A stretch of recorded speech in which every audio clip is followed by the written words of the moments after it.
fine hooligans. Gonna talk a little bit about Spider-Man PS4. So, if you're not interested in that kind of stuff at all, click out now. You know what I mean? Like, during the gameplay of Spider-Man and even after beating it, it's hard not to see the like similarities between this and the Arkham franchise. But that's not a bad thing. I want to talk about the pros and the cons real quick. Pros of the game, honestly, like so many little details are put into this, just like throughout the city and everything. Even just little side things that you wouldn't even think about. You could be walking down the street and like high five people. You can read the Daily Bugles that are in those like newspaper dispensers like on the streets and everything. And that's just, I don't know, that's just really, really cool. And even like certain like tiny animations that they added for when Spider-Man is like web slinging or landing. It is actually like, there was a lot of effort put in. I actually love the voice acting for this. I thought everybody was like cast really well. They like, especially the guy who was playing Peter Parker, like, my goodness, it felt like Peter Parker. Literally, like it felt like we were playing through like an episode or like a movie of like the animated Spider-Man show. You know what I mean? Like I don't know. The gameplay, the story and everything, it was really good. But I have some things that I would like to mention.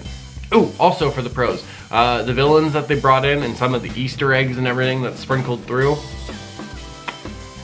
So, I say that it's the cons because it's like pros and cons, but it's not really bad things. It's just things that, honestly, like Arkham Asylum found itself in the exact same position when it first got released, like for the PS3 and everything.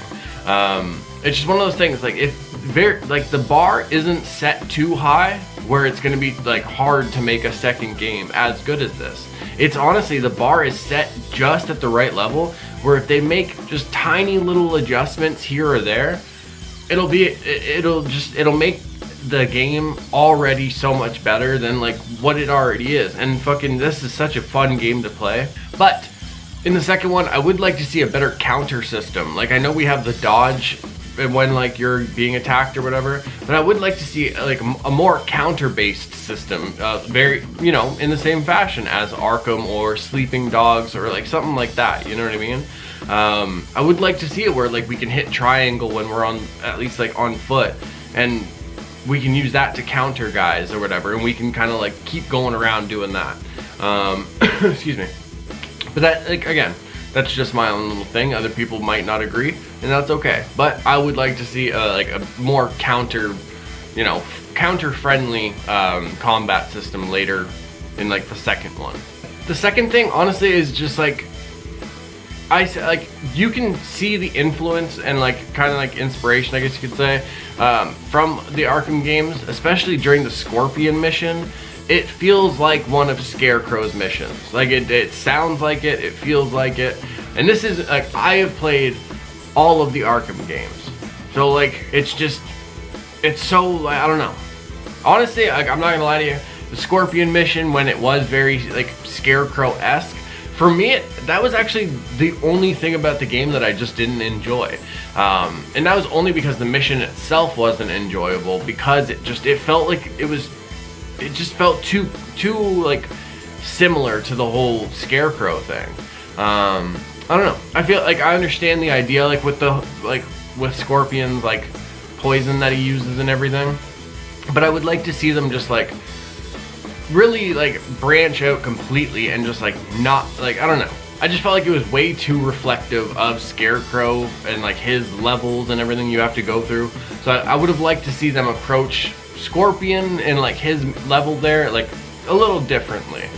And honestly, that's really it. Like the only thing else I would like really would like to see is them not I don't know, not lean so much. I don't want, well, maybe not lean, but not, I don't know. We like, fans wanted the Tobey Maguire suit for so long.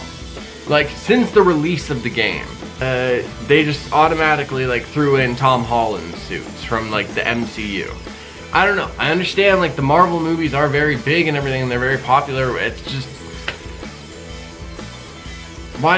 we don't have to lean so heavily into it, you know what I mean? This isn't like, this game isn't the Marvel Cinematic Universe. Just do your own thing. Why do we need 3 different suits from Homecoming? But like I said, if they do a second one, which I'm pretty sure they're going to, it's like literally, it's very small changes they can make. Like I said, like everything I mentioned really is pretty small, and it's only my opinion, so fucking, it could mean absolutely nothing to some folks. Who knows? But like I said, like the bar isn't set too high. If they do a second game, it's just minor things they add in or something they might take out or whatever, and we got ourselves another masterpiece. Because that's the thing, for our the first Spider-Man game for like these next gen consoles and everything. I say next gen or current because it's like, you know what I mean? PS5 and all that shit isn't out yet. You folks know what I'm saying. Like next gen compared to like the other ones that we've gotten to play over the years, like for Spider-Man and everything. But yeah, for our first adventure, like as Spider-Man and everything, like what? This was awesome. I loved it. I'm definitely going to be replaying it. I think I have like the secret photo ops now on the map, and honestly that's the only thing I have left to do in the game until I get like the DLC stories. So yeah, all in all, amazing game. Honestly, like I loved it. I had so much fun playing it. The things that are like again included, like the Easter eggs, some of the costumes that are like you can unlock and everything, it's just they are so fucking cool. Again, if they do a second game, honestly, like the platform is there for you folks to just step onto. You know what I mean? You don't have to do a whole lot to make the second game. I mean, like obviously with the effort and artwork, yes, but I mean like as far as like, well, how much do we have to change? You know what I mean? So yeah, I don't know. I loved the Spider-Man game. I can't wait to try it, like to play the DLC stories and everything. And yeah, hope you enjoyed the video. Thank you for watching, good hooligans. Appreciate it. Mucho love. I'm a quiet kids, freaks, and weirdos. For the love of everybody, keep being weird.